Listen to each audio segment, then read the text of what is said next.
Abbotsford takes game one of its best-of-3 AHL playoff series against Tucson. We're breaking it down now. This is Rink Wide.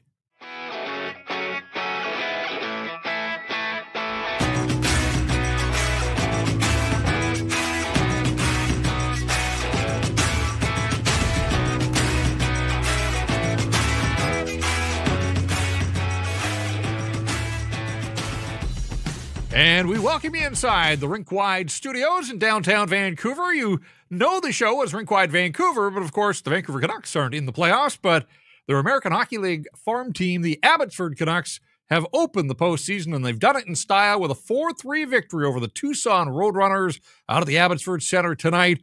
And we are on board for what is, we're hoping, a lengthy playoff run this spring for the baby Canucks. And so we weren't ready to put Rink Wide away for the hockey season.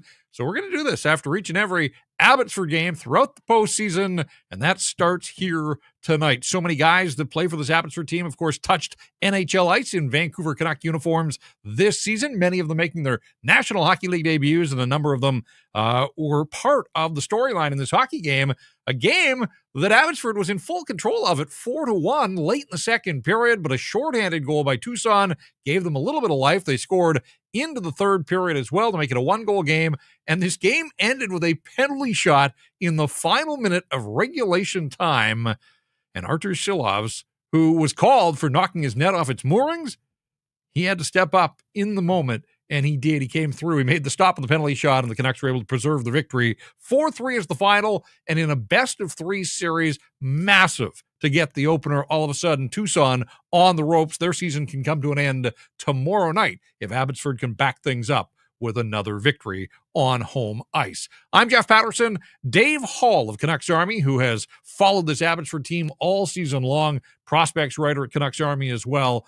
He does a terrific job, and he's going to assist me, and he's going to be my wingman here, and we'll bring Dave in a couple of moments. Curious to get his thoughts on the way this one shook down. And again, a game that Abbotsford appeared to be in full control of, but it's playoff hockey, and you never know, and we've seen that already in the National Hockey League playoffs. We saw it at the AHL level tonight. Sammy Blais is the goal-scoring hero, a player that signed a PTO and was at training camp for the Vancouver Canucks. Didn't get to play in the National Hockey League, but of course has an extensive background with the St. Louis Blues. Sammy Blais, one of those veterans that has sort of been a guy that just leads by example and took charge in this hockey game. A couple of power play goals for Sammy Blais. So he had 2 of the 4 Abbotsford goals. Linus Karlsson with a big goal in the second period.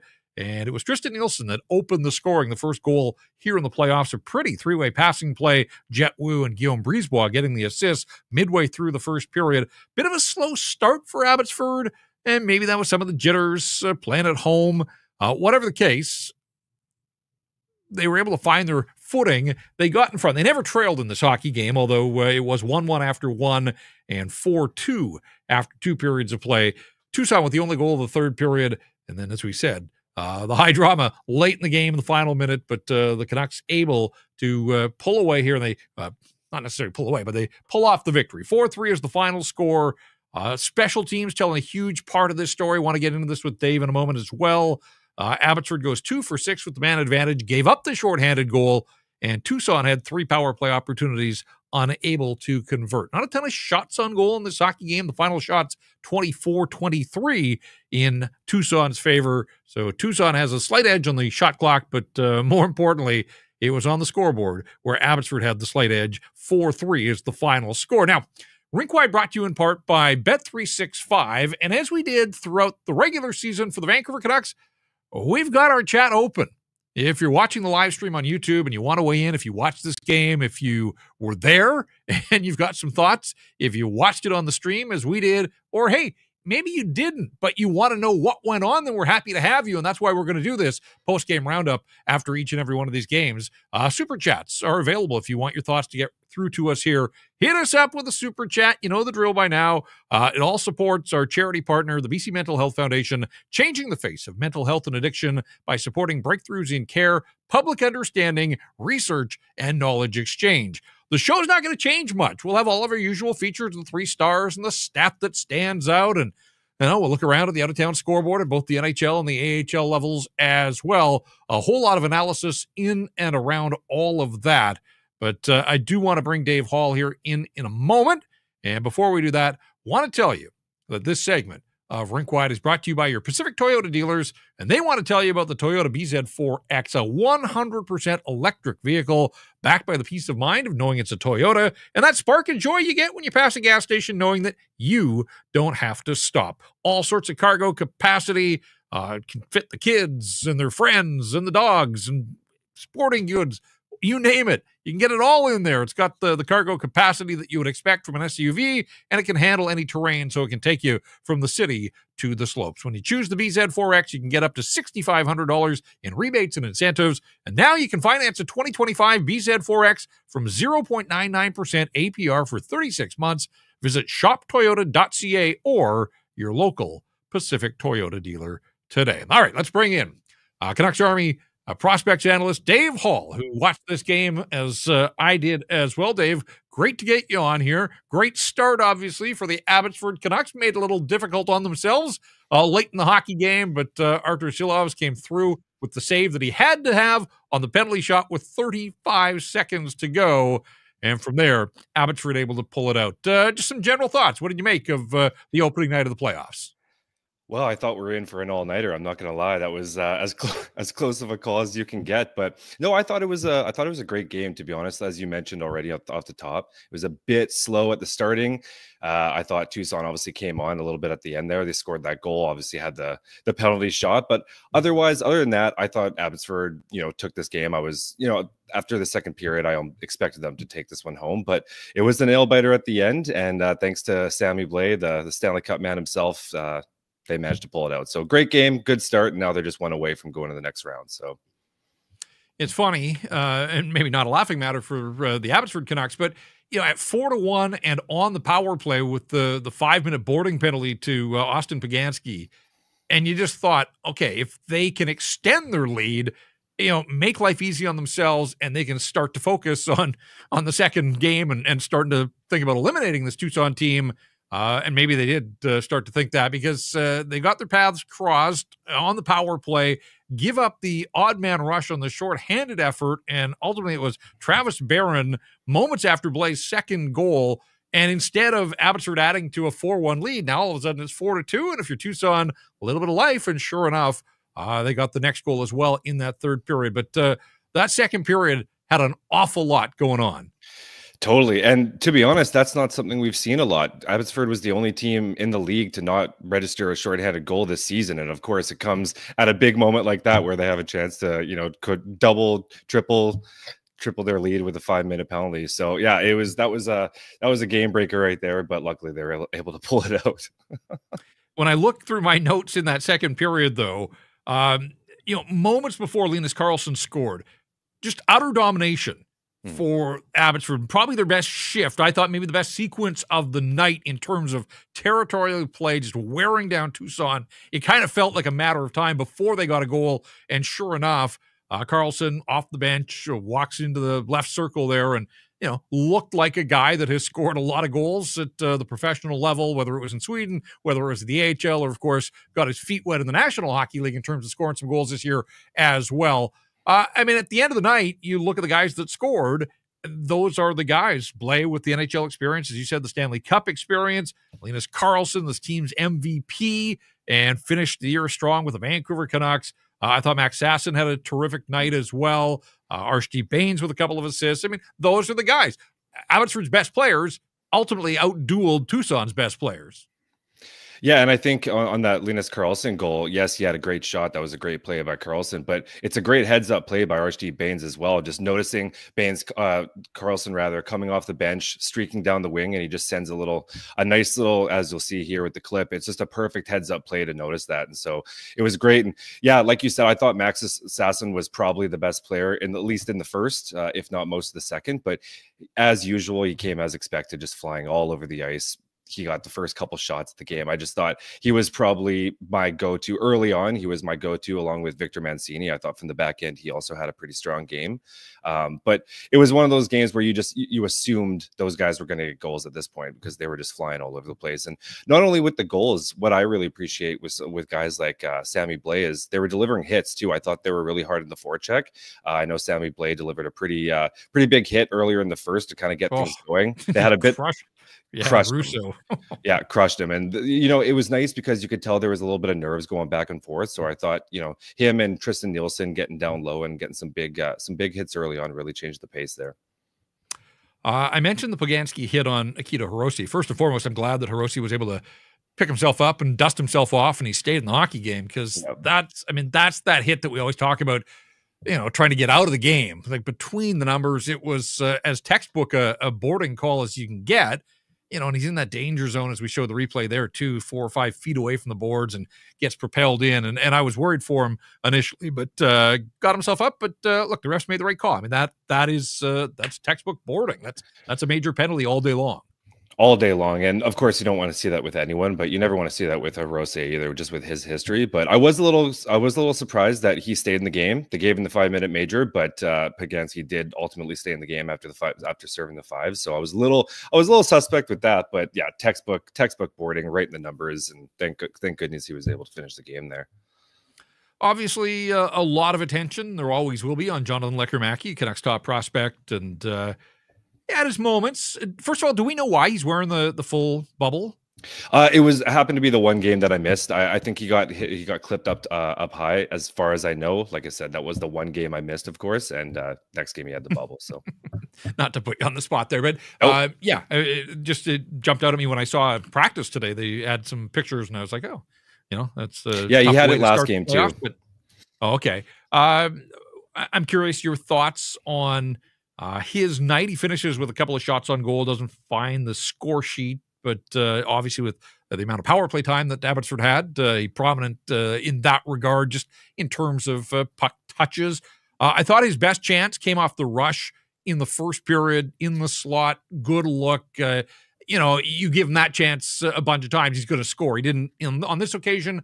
I can't recall the second shot, but overall, not a terrible night for him, but there were just other guys that were more prominent than Jonathan Lekkerimäki, I thought.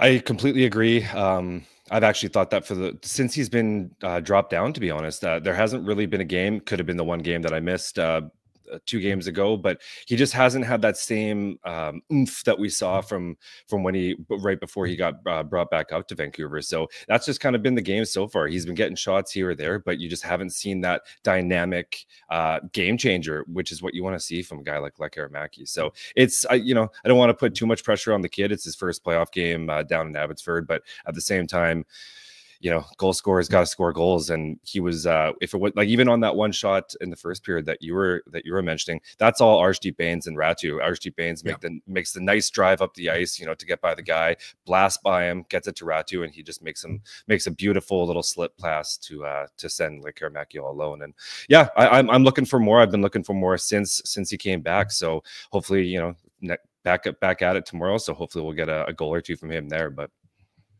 yeah, and look, Aatu Räty, who had a nice run with the big league club back, you would expect him to be used in all situations.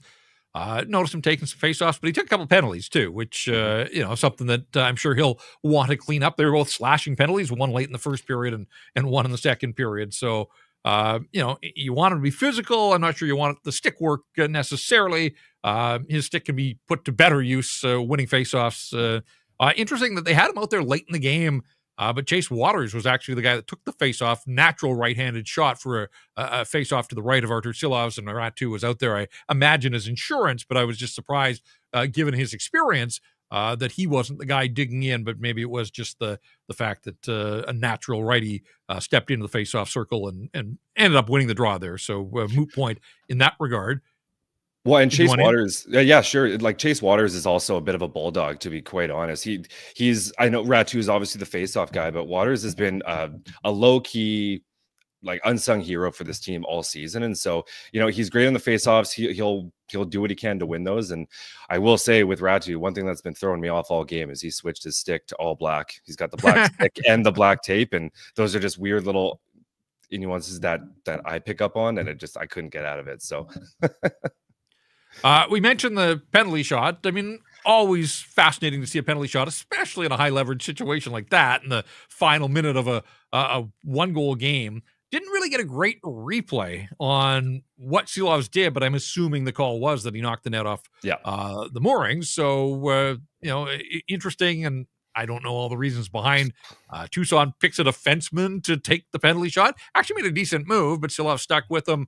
Penalty shot, and then beyond that, what did you make of Artie's night? And were you at all surprised that he got the nod, given that Nikita Tolopilo also a viable option, both of them playing in the NHL this season?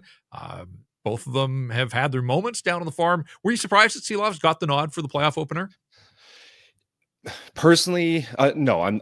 To answer the question, I'm not. I wasn't surprised. When he is down, he is their guy. He's just the guy. He's the Canucks, drafted prospect. He's been coming up the ranks. I'm not. I assumed he was going to get it. If I had my way, I may have swung towards Tolopilo. I'm not. I've been quite vocal since I've been covering this team that I thought he's been the most, at least, consistent goalie out of the two. But at the end of the day, as I mentioned, Silovs is the Canucks baby, right? They're trying to breed him into the Canucks next goalie, or at least the goalie in some capacity at the NHL level. So he's the goalie. He played well. I thought he made some big saves. There's a couple of saves. There was two really early in the third period that he made, got the left shoulder on it. That was nice. And then right before they got their goal, actually, he made a couple other big saves. So I think ultimately he was a bit of a difference maker in this one. I thought it definitely could have gotten out of hand in that third period when Tucson was pressing. But yeah, like I said, if I had my way, it might have been Tolopilo, but at the same time, I'm not surprised that it's Silovs. Well, Crazy Z123 in the chat says with the back-to-backs, he's presuming that Tolopilo goes between the pipes tomorrow night. What do you think? Hey, you've got the win. Tolopilo has been just as steady, if not more steady, and he's been their guy all season. I'd go for it. You got that cushion of the one game. Go for it. And Claytron asking a question that probably should be addressed here. He says maybe a dumb question. There are no dumb questions. No.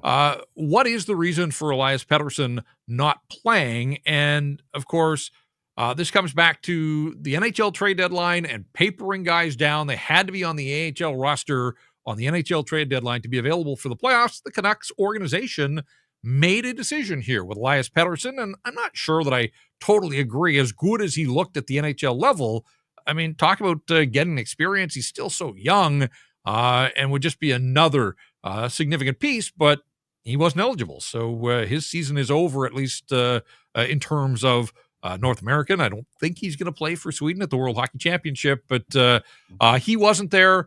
But Kudratsev was in the lineup tonight. Mancini was in the lineup tonight. The one surprise, and I don't know if there's more to the story, and maybe you do, Cole McWard. Do we know his whereabouts, or was this just a coaching decision? I have a feeling it may have been a coaching decision. Granted, Hirose has been playing some good hockey down the stretch, so that might have just been a cookie for him to get in the game. But ultimately, I had my predicted roster before the game, and I just assumed Kudratsev would be on the left side with McWard on the right side. That just seems to be how it's been all season. And so, yeah, I was definitely surprised. Who knows, this could have been a last minute tweak. Who quite knows? But at the same time, if it's not, it's a little suspect in my eyes as well. Well, the beat goes on for the Abbotsford Canucks. This is 4 straight wins, going back to the 3-game sweep of the California road trip. And of course, they finished the year at 16-1-1. So what's one more? Tack on another 17-1-1 in their last 19 hockey games. It's a remarkable run, and we'll see. And they can really do themselves a favor here by taking care of business again as they turn this thing around. You don't want to get it down to a 1-game winner-take-all. They played to get home ice advantage. They take advantage of it here. The other thing is just the way the AHL playoffs are staggered and scheduled. If they can win the series in 2, it would look like they'd probably get a week or so off before they have to fire it up again. And if there are guys that are nursing anything, nagging injuries of any type, rest is always a good thing, I think, at this time of the year. So stakes are high. But they got to be feeling good about themselves. It wasn't a perfect effort by any means, but, the win is the win, and that's the most important part. And so what are you looking for as they turn things around? And we're going to do this again in 24 hours' time.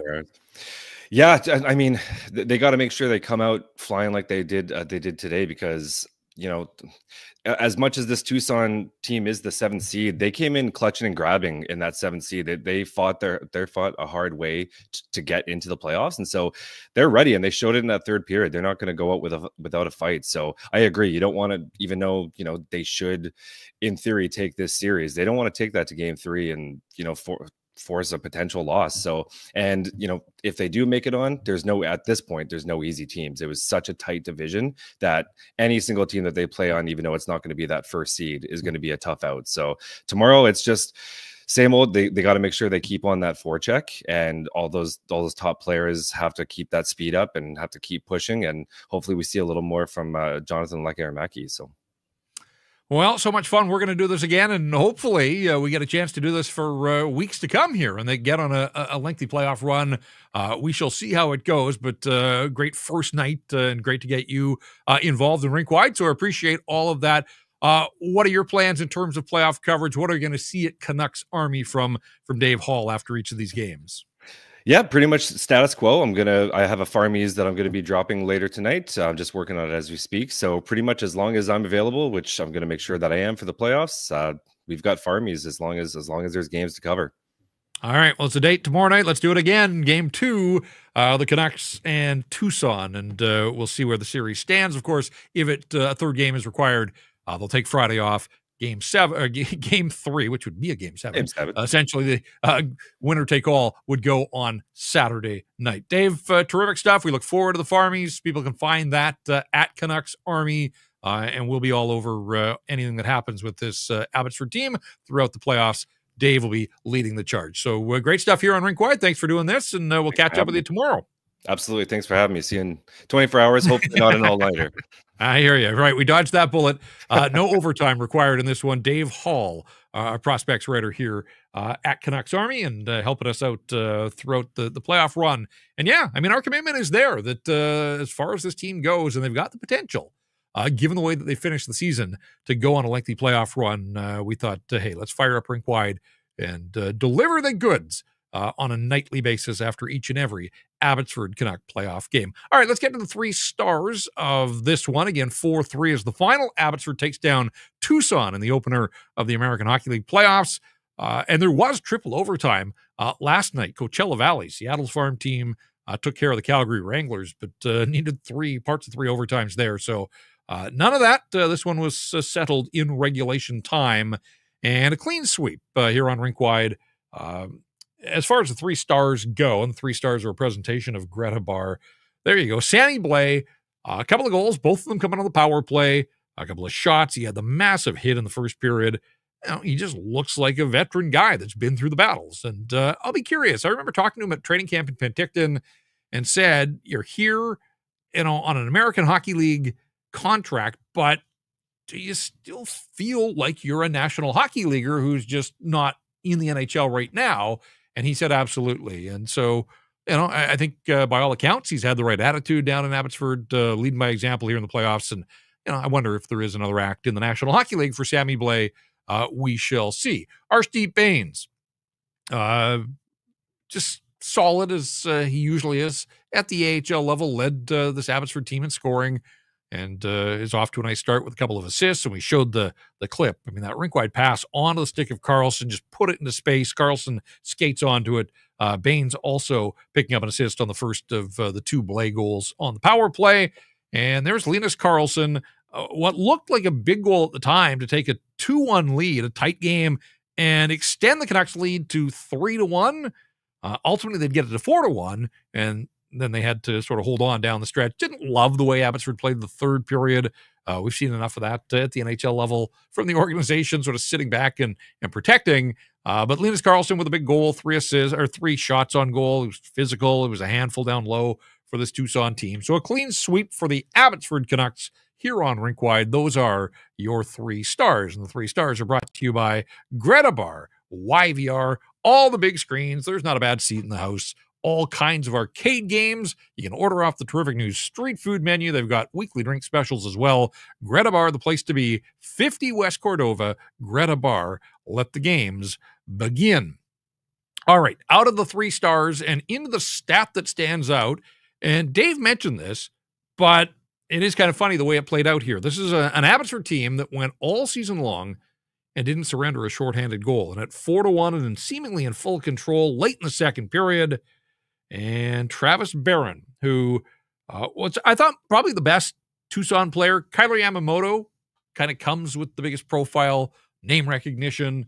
Didn't notice Yamamoto an awful lot in the hockey game, to be perfectly honest, and that's why I said like the Canucks' best players were better than Tucson's best players, but Travis Barron did have a goal and an assist, so a 2-point night for him, and the shorthanded goal was pretty off the rush. Canucks got crossed up just inside the offensive line. Tucson raced the other way and perfectly executed 2-on-1. Jonathan Lecker-Mackey trying on the back check, but couldn't get to Barron, who converted for his first of the postseason here. And yeah, I mean, after 72 regular season games, Abbotsford gives up its first shorthanded goal of the season tonight. Ultimately didn't come back to haunt the Abbotsford Canucks because they went on to win this thing by a score of 4-3. If there is a downer to all of this, it has to be the attendance.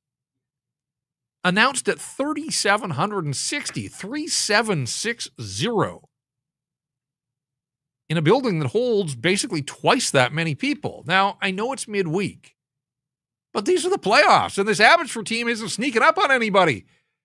People in the Fraser Valley get out there and support the Abbotsford Canucks. They put on a show. They're fun to watch. They've got a bunch of guys that obviously played in the National Hockey League and are now back in the AHL here for the playoffs. So I'll be interested. I mean, there's going to be 60,000 sports fans downtown Vancouver tomorrow. For Lionel Messi in the Vancouver Whitecaps game. I don't know if that's going to impact. I mean, we might be talking 2 different markets here, but that's 60,000 fans. They're getting off their wallets and going to a live sporting event. And would some of them have made the trek? See an elimination game for Abbotsford? Who knows? But that's got to be a little disappointing for the organization and for the players themselves. These guys putting on a show and drawing only 3,760 fans out in Abbotsford tonight. So hopefully it grows from there.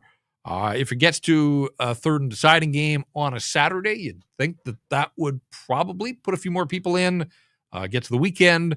But, this is playoff hockey, and whether the games are midweek or, it feels like there's enough of a population base out in the Fraser Valley that they should be able to get more, a whole lot more than 3,760.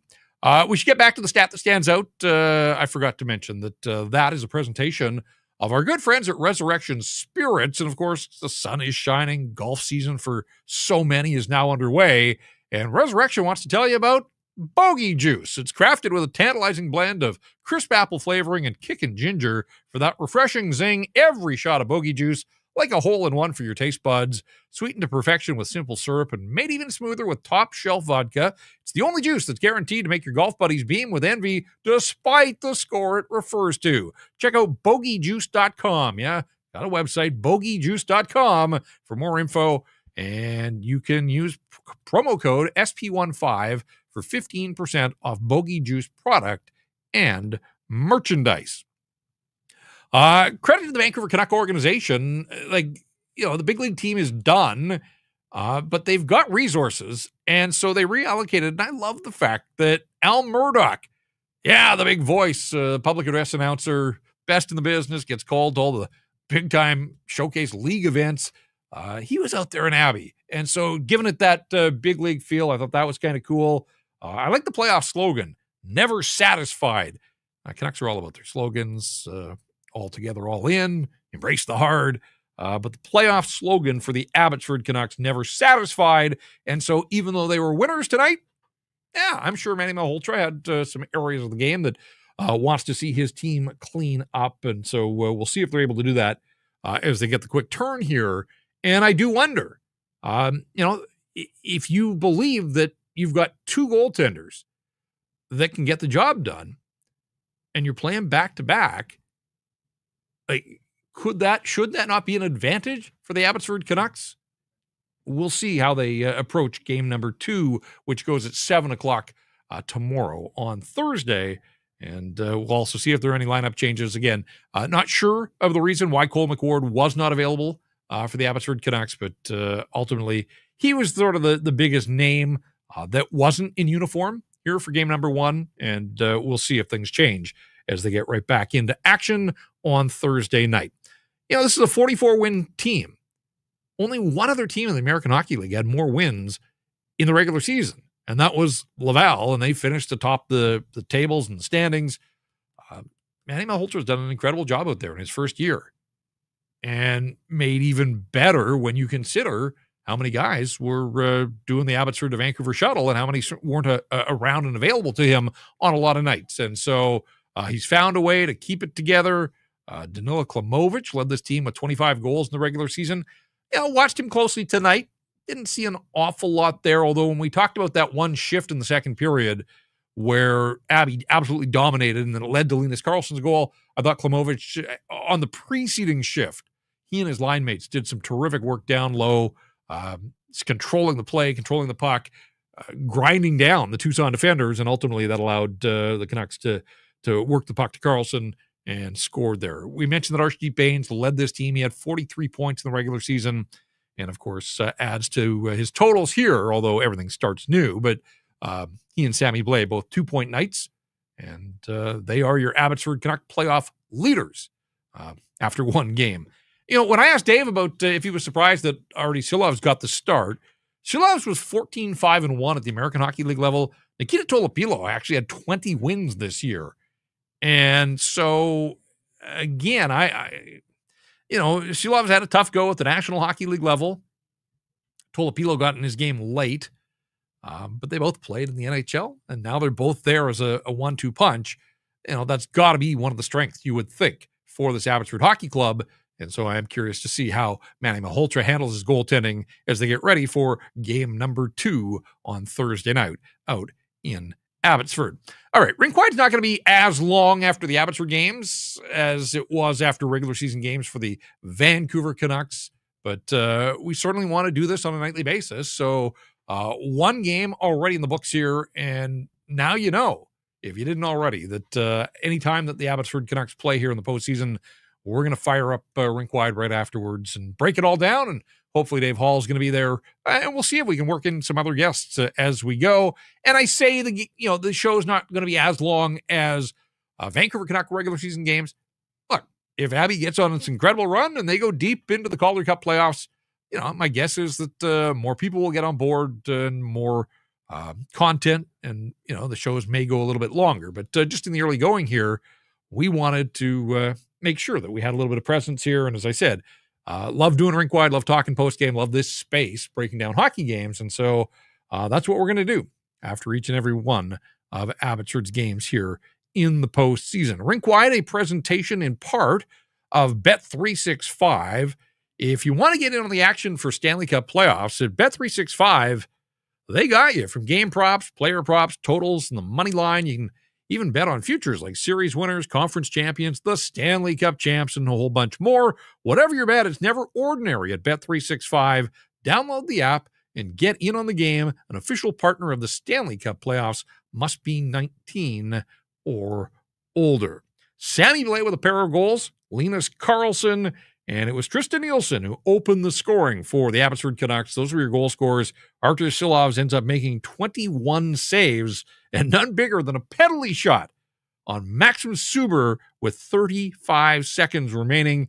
You know, when I asked Dave about other saves that Silovs had made, Cameron Hebig is one of Tucson's best players. He had a chance off the rush with about 3.5 minutes to go, and Silovs was able to stare him down and made that stop as well. So, again, the shot totals weren't high, but there were some quality scoring chances, and Artur Silovs came through for the Vancouver Canucks, or for the Abbotsford Canucks, and guides them to the 4-3 victory. So, a 1-up for Abby in a best-of-3 series. They turn around, they get it right back at it on Thursday night, and that's, again, just to get the first one and put all the pressure on the team that comes up short. Like, Tucson probably feels it played all right, but doesn't matter. They lost the hockey game, and if they lose again, their season is done. So, yeah, they're on the hot seat. The pressure is squarely on the Tucson Roadrunners, and we'll see how they respond in game number 2. Playoff hockey out in the Fraser Valley, not the only game in town. We welcome the Professional Women's Hockey League to Vancouver with the big announcement earlier today. And of course, that's on the heels of Vancouver Rise FC, the women's pro soccer team in town. It's a cool time for sports in this city. And of course, the Vancouver Canadians are a big fixture part of that as well. The Seas are back on the road this week with 6 games in Everett. They return to the Nat on Tuesday, April 29th for a homestand against Hillsborough. And you can check out a nooner at the Nat coming up on Friday, May the 2nd. So jot that down on your calendar. May 2nd, Friday nooner. Great excuse to get out to the office and start the weekend a little bit early. You can check out the White Spot Family Fun Sunday on May the 4th. Yes, May the 4th. It is Star Wars Day at the Nat, so I'm sure that'll be some fun. The kids can run the bases post-game, and May the 4th be with you. For tickets to any and all upcoming Vancouver Canadians games, check out the website, canadiansbaseball.com. All right, just looking in the chat here, James says, I know this is about Abby, but how can you pass up mentioning that Kuzmenko is now second in playoff scoring? It is focused on the American Hockey League playoffs, but I'm not going to lie. I had Kings and the Oilers on, and then when that game ended, flipped over and saw Dallas defeat Colorado in overtime for a second straight game. So a little bit of OT in the National Hockey League playoffs, but yes, Dallas is now up on Colorado 2-1 after a 2-1 overtime victory, and the LA Kings in the driver's seat against the Edmonton Oilers hang a 6th spot. Chase Stewart Skinner, goaltending, all sorts of problems. Have you ever heard that before when it comes to the Edmonton Oilers? But their problems run deeper than just their goaltending, but yeah, they could use a save. And earlier today, Washington defeated Montreal 3-1, so the Capitals are up 2-0 as that series shifts to the Bell Center. And I know the Habs are down 2-0, but people and the fans in Montreal, they're going to get behind their team. Bell Center will be rocking. So that's what happened in the National Hockey League. We said that we'd keep you posted in the American Hockey League as well. Staggered schedule. And it is kind of strange the way it works. Tucson and Abbotsford, their series is underway. Coachella Valley beat Calgary 4-3 in overtime, triple overtime, to get the AHL playoffs started. But the other series in the West doesn't start until tomorrow, and that is the San Jose Barracuda against the Ontario Reign, the LA Kings farm team, and then Coachella and Calgary, who open the playoffs, they don't play again until Saturday. So it's kind of all over the map here, and that's why I said to Dave, if Abbotsford can take care of Tucson, they're likely to get a pretty good break. Colorado won the Pacific Division. They're getting the bye here in the first round, so 3 teams will emerge from the first round. Colorado sitting it out, and then they'll get on board, and those will be your 4 teams moving forward, and we'll see how things shake down from there. But right now, Abbotsford's focus is on the Tucson Roadrunners and a chance to eliminate them on Thursday night out at the Abbotsford Centre. And again, I hope there's a better crowd than 3,760. I don't want to dwell on that, but, there's no playoff hockey downtown. So I thought some people may make the trek out to Abbey to get their playoff hockey fix. But apparently that was not the case, at least not on night 1 of the Calder Cup playoffs. again. Sammy Blais with a couple of goals on the power play. Abby goes 2 for 6 with the man advantage. Probably want to eliminate the shorthanded goal, but as we said, first one that they've given up all season long. So it's not like that's been an issue for Manny Malhotra and his hockey club. Bottom line is, they got up to a big lead and held on 4-3, the final score. The playoffs are underway, and so is playoff game night here on Rink Wide with a focus on the Abbotsford Canucks. So one game in the books. They're right back at it on Thursday, and we'll be here as well. My thanks to Jacob Lazar helping out behind the scenes, and we'll be back at it, as we said. So, yeah, let's hope for a long playoff run for the Abbotsford Canucks, because I think we could have some fun here on Rink Wide. I keep wanting to call it Rink Wide Vancouver, but I'm going to fight the urge because really the focus is on what's going on with the Abbotsford Canucks. 4-3 is the final. That's going to do it for us here on night one of the Calder Cup playoffs. Thanks so much for checking out this episode of Rink Wide.